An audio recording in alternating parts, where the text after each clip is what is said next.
never to touch the old cellar door that it had been locked since the house was built.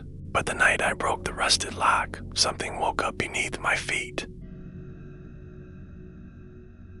I used to spend summers at my grandfather's farmhouse in the hills of western Pennsylvania. The place was old creaky floors, peeling wallpaper, and a dampness that never quite left even in August. But what always unnerved me was the cellar door in the kitchen sealed shut with a rusted iron lock that looked older than the house itself. My grandfather never talked about it.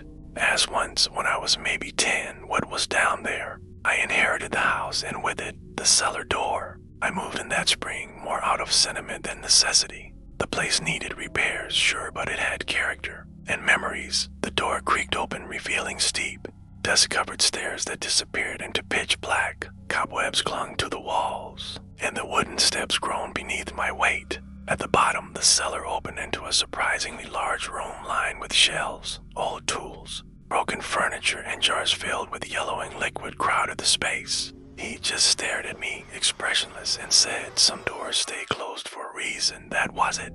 The subject was never brought up again. At the bottom of the list, the last name had been carved just days ago. Years passed. My grandfather died the winter I turned 25. I hadn't told anyone I was coming to the house. No one should have known I was here. I didn't think much of the cellar at first, not mine. Deep, ragged, slow coming from somewhere in the room.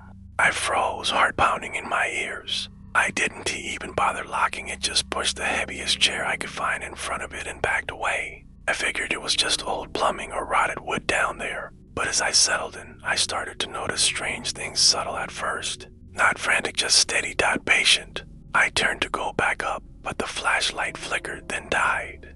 Was swallowed by darkness. The air in the kitchen would occasionally feel cold, even when the rest of the house was warm. At night, I'd hear faint creaking beneath the floorboards, slow, deliberate, like footsteps. But when I'd get up and press my ear to the cellar door, there'd be only silence. No return address. Inside was a photograph of the cellar wall. The list of names was longer now.